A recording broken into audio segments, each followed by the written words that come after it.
स्वामी समर्थ, जय जय स्वामी समर्थ, श्री स्वामी समर्थ, जय जय स्वामी समर्थ। श्री स्वामी समर्थ महाराजांच्या नामस्मरणाने आजच्या व्हिडिओला सुरुवात करूया। कसे आहात तुम्ही सगळे? आशा व्यक्त करते स्वस्त असाल, मस्त असाल, स्वामींच्या सेवेमध्ये रममाण असाल। कालपासूनच चालू झालेला आहे पितृपक्ष पंधरवडा आणि आपण पितृपक्ष पंधरवड्याचीच माहिती घेत आहोत। कालचा एक दिवस पितृपक्षातला निघूनही गेला, उरले ते आता 14 दिवस, 14 ऑक्टोबर पर्यंत 14 दिवस आता आपल्याकडे बाकी आहेत। आणि या पितृपक्षामध्ये जसं आपण वर्षभर देवी देवतांची सेवा करत असतो, देवांचं सगळं काही आपण करत असतो, पारायणे करत असतो, प्रत्येक जण प्रत्येकाच्या परीनं काही ना काही देवाचं करत असतं। मात्र पितृंचं करण्याचं स्मरण आपल्याकडून कळत न कळत का होईना निघून जातं। कधीतरी फोटोकडे पाहिलं की आठवण येते, कधीतरी आपण त्यांचे हार बदलतो किंवा कधी कधी तर बदललेही जात नाहीत। असं तुमच्या माझ्या प्रत्येकाच्या घरात होतं की कुठं ना कुठं पितृंचा विसर पडला जातो। आणि खास त्यासाठी पितृश्राद्ध म्हणजे श्रद्धा, श्राद्ध म्हणजे काय तर श्रद्धा। हे धर्मशास्त्र सांगते की हिंदू धर्मामध्ये पितृश्राद्धाला अत्यंत सारे महत्व आहे। आता असे वेडेवाकडे प्रश्नही येतात की अमेरिकेत हे सगळं करतात का, इतर जातीपंथांमध्ये हे सगळं करतात का? तर आपल्या हिंदू धर्मशास्त्रामध्ये काय सांगितलं आहे हे सगळ्यात जास्त बघणं आपल्यासाठी अत्यंत जास्त महत्वाचं आहे। इकडचं तिकडचं कल्चर बघायचं असेल तर तिथे राहायला जाणं चांगलं। आपण राहतो तिथल्या रीती भाती, तिथले संस्कार जपणे, पाळणे आणि आपल्या पुढच्या पिढीला शिकवणे हे अत्यंत जास्त महत्वाचे आहे। पितृपक्ष हा घरात खास पितृंसाठी आपल्याला समर्पित केला पाहिजे। रोज जसे आपण देवाचे नाव घेतो तसे पितृंचे स्मरण तसं तर रोज केलं पाहिजे। रोज 11 वेळा तरी ओम पितृदेवताय महा या मंत्राचा जप केला पाहिजे। पण नाही शक्य तर किमान या 15 दिवसात तरी पितृंची आठवण काढलीच पाहिजे। श्राद्ध करणे, तर्पण करणे, पिंडदान हे सर्व विधी केल्याने आपल्या कुंडलीतील आणि आपल्या आयुष्यातील अनेक दोष निघून जाण्यास मदत होते असे आपले धर्मशास्त्र सांगते। धर्मशास्त्रात सुद्धा श्राद्ध, तर्पण, पिंडदान या सगळ्याला अनन्यसाधारण असे महत्व दिलेले आहे। देवतुल्य समान म्हणजे देवतुल्य म्हणजे काय? देवाची तुलना पित्रांशी गेलेली आहे। तर देवतुल्य समान पितृ जर नाराज झाले तर प्रखर असा पितृदोष लागतो आणि देव नाराज झाले तर मातृपितृ म्हणजे देव नाराज झाले तर किमान काहीतरी करता येतं, पण पितृ जर एकदा नाराज झाले तर त्यांना मनवणे मग ते फार कठीण असते। म्हणून पितृंची आठवण काढत चला। पितृ म्हणजे काय हो तर आपलेच आईवडील, त्यांचे आईवडील, आपलेच पूर्वज, ज्यांचे रक्त आजही आपल्या शरीरात वाहते, ज्यांच्यामुळे आज आपल्याला हा श्वास, हा दिवस आपल्याला बघायला मिळालेले आहे, ते आपले पितृ। त्यांचा विस्मरण होऊन चालेल का? तर नाही चालणार। या दिवसामध्ये मंगल कार्य करू नयेत। काय होतं मंगल कार्य केले तर पितृ नाराज होतात असं म्हटलं जातं।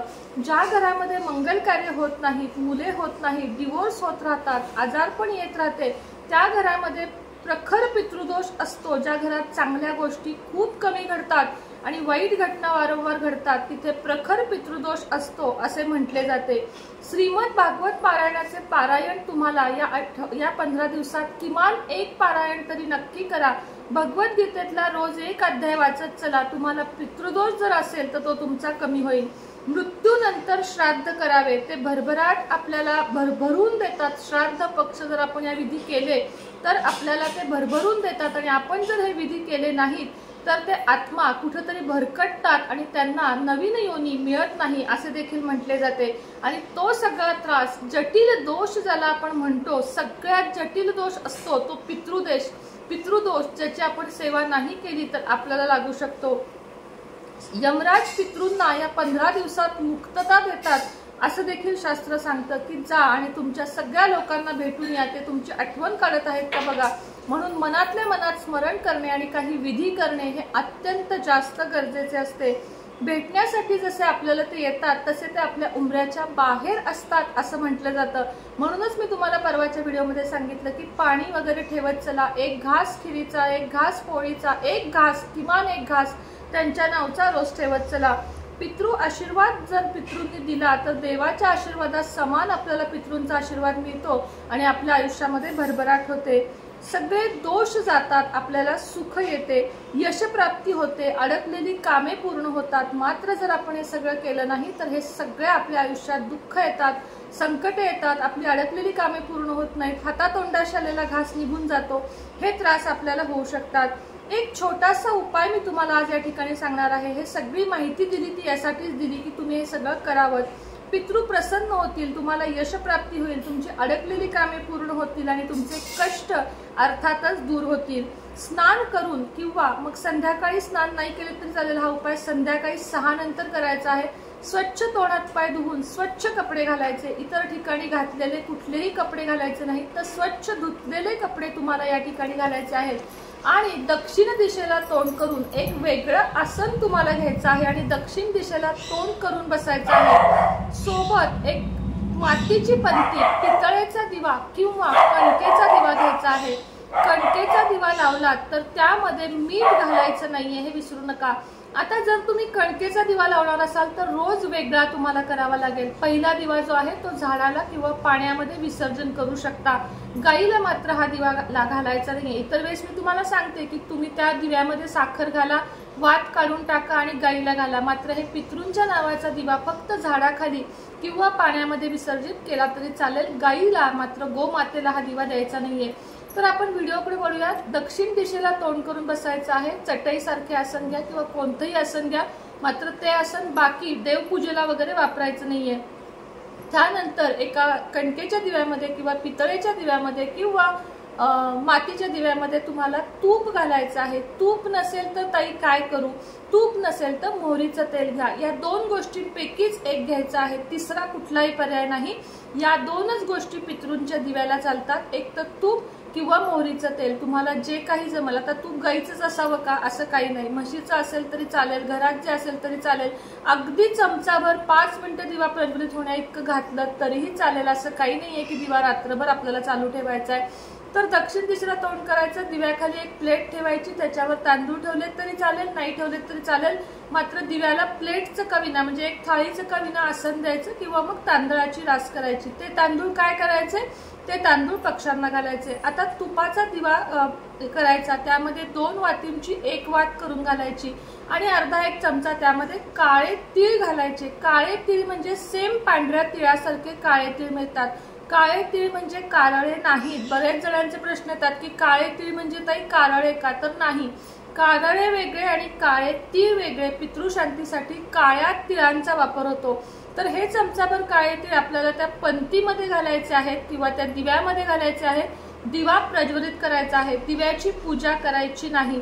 त्यानंतर दक्षिण दिशेला तोंड करूनच आपण बसलेलो असू, ओम पितृदेवताय नमः या मंत्राचा 11 वेळा 21 वेळा किंवा 108 वेळा जप करायचा आहे।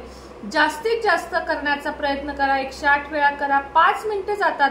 कोणतीही माळ वापरू शकता, रोजची देवाची वापरू शकतो का, तर वापरू शकता, बोटांवर मोजू शकता, कसंही तुम्हाला जसं जमेल तसं, मात्र एवढा जप तुम्हाला करायचा आहे आणि तो दिवा जोपर्यंत प्रज्वलित आहे तोपर्यंत राहू दे। दुसऱ्या दिवशी सकाळी कणकेचा असेल तर तो सांगितल्याप्रमाणे झाडात किंवा नदीत विसर्जन करा आणि जर मातीचा किंवा पितळेचा असेल तर तो तिथेच तसाच ठेवा किंवा उचलून त्याच्या खालची फरशी वगैरे पुसलीत तरी चालेल, दुसऱ्या दिवशी पुन्हा लावा।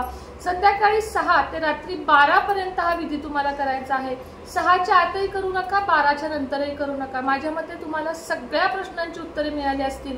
या दिव्यांमुळे आपण दररोज पितरांचं स्मरण करतो, रोज पितृंचा जप करतो आणि त्यामुळे आपल्याला कठीणातले कठीण दोष जे लागू झालेले असतात ते आपले कमी होतात, आपल्या अडकलेल्या पितृंना मुक्तता मिळते आणि आपल्या आयुष्यात सुख, शांती, भरभराट, जे काही मूल न होणे, लग्न न होणे, पैसा न टिकणे, डिवोर्स होणे, हे जे काही मोठे मोठे प्रॉब्लेम असतात, जे आपण दवाखाना करून कितीतरी उपचार करून बरे होत नाहीत, ते सुद्धा बरे होण्यास मदत होते।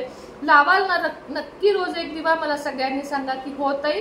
गेल्या वर्षी पण आपला हा व्हिडिओ होता, बऱ्याच जणांचा कालही मला मेसेज आला की ताई तो व्हिडिओ करा, म्हणून मी आज हा व्हिडिओ केलेला आहे। तुम्ही सगळेजण ही सेवा कराल अशी तुमच्याकडून हक्कानं आशा व्यक्त करते आणि आजचा व्हिडिओ इथंच थांबवते। व्हिडिओ स्वतःपर्यंत ठेवू नका, तुमच्याकडे जितके व्हॉट्सअप नंबर असतील तितक्या सगळ्यांना शेअर करा, म्हणजे प्रत्येकाकडून ही सेवा होईल। चॅनलला सबस्क्राईब करा, व्हिडिओला आवडला असेल, काहीही व्हिडिओमध्ये आवडला असेल तर एक लाईक आणि एक कमेंट जरूर करा। काही नाही तर श्री स्वामी समर्थ लिहायला विसरू नका. श्री स्वामी समर्थ.